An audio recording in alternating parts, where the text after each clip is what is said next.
joining us live now from Brisbane, even though it's going to be close to midnight there, is Sunil Gavaskar.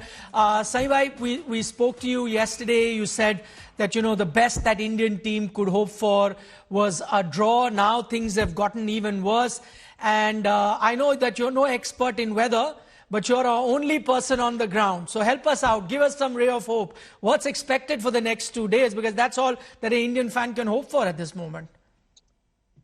Well, I think, Nikhil, what's been expected over the next 2 days is really the same kind of weather. So you might get, passages of play, but you probably won't get, like 2 hours of continuous play. That is what the weather forecast is. And that makes it even more difficult for the batters, because the batters can't really settle down. They might have, done a bit for about 45 minutes. And then again, after that, you still have to then go off the field because of rain and then come in to bat. That's never going to be easy. And I think that's where the application is required. I think if the Indian batters can show that application, then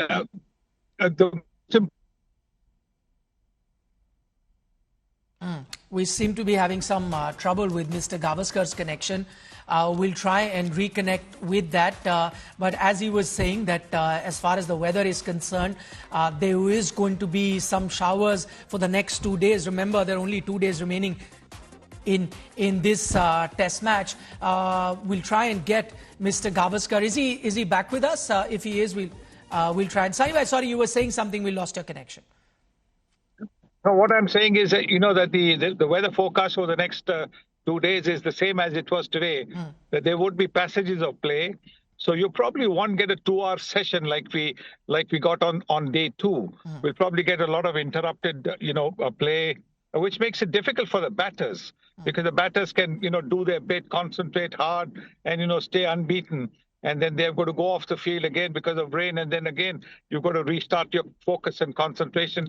That's not going to be easy. That's going to be the challenge for the Indian batters. But their first aim should be to get to 246 and avoid the follow-on.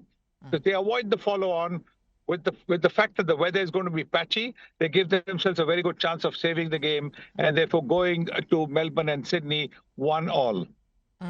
As Mr. Gavaskar is telling us that there is going to be uncertainty around the weather, but Saibhai, if that happens or not is beyond our control. But that's no excuse for the insipid batting performance that we saw from the Indian team on day 3. What do you think is the prime reason behind that?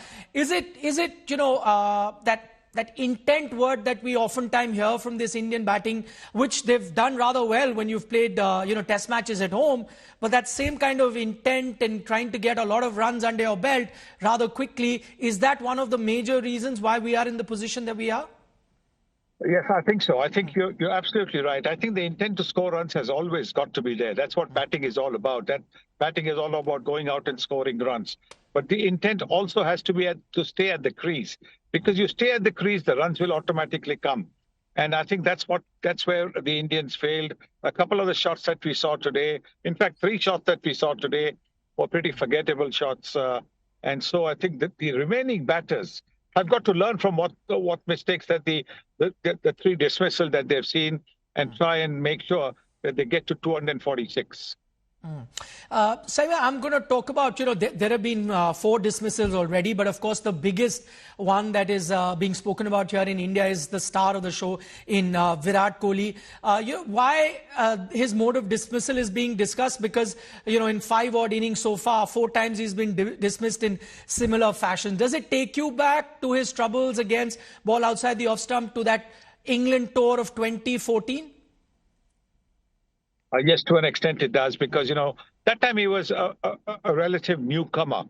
He'd been in international cricket for a couple of years, and he had no experience of playing in England.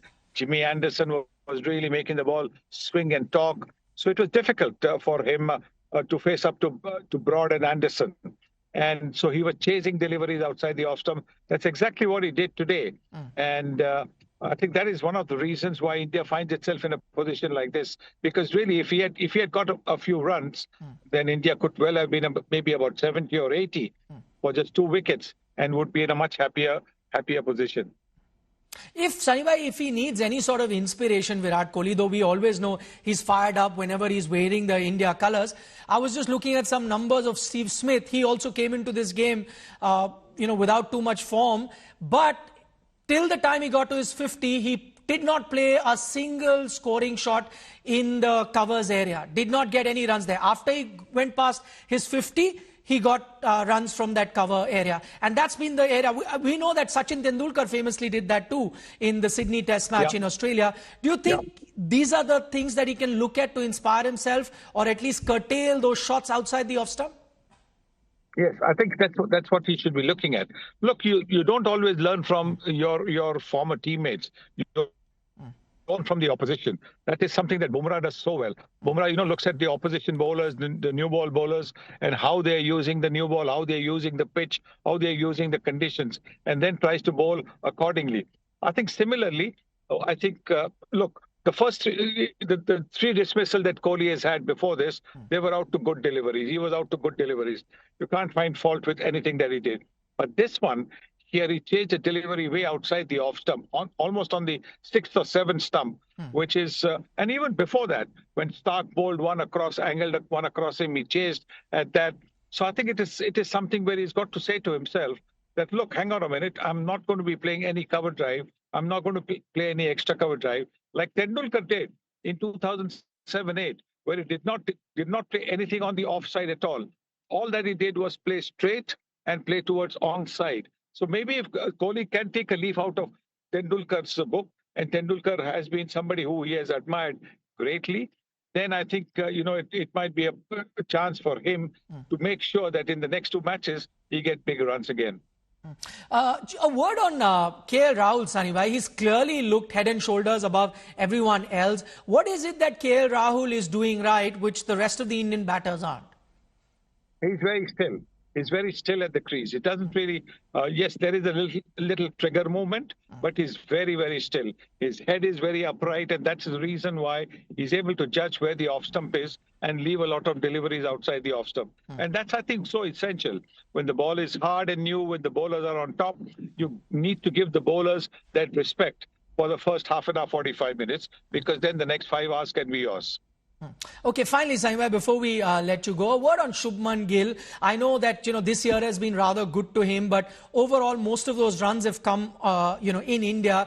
But looking at some other stats, the last time he played a noteworthy innings overseas, especially out of Asia, was that 90-odd that he got in Gabba. Now, that's been a long time. Ever since that, he's gone on to play more than 10 innings, but scores have been 10, 12, 15. So that overseas kind of runs that you expect from a talented batter as Shubman aren't coming.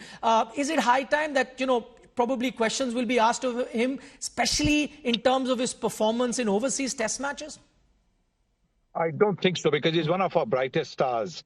I think he made a mistake today and he got out. I think it's something that he'll realize. But I don't think we should be too harsh on some of our youngsters. Yes, while we were doing commentary, I was a little bit tough on some of the shots that we saw. Jaiswal's shot of the second ball that he faced, then Shubman Gill's shot. I was a little bit harsh. But, now that I've had a little time to think about it, I think we should give the youngsters a little bit of allowance to make mistakes. How are they going to learn otherwise? And therefore, I think hopefully for the second innings and for the next 4 innings that they're there, they'll be able to deliver more than what they've done in this game. All right, Mr. Gavaskar, thank you so much. Appreciate you joining us this late in the night from Brisbane. Of course, he has a busy day ahead. It's going to be an action-packed day 4 of the Brisbane Test match. But we'll be back here on India Today with the analysis of whatever happens on day 4.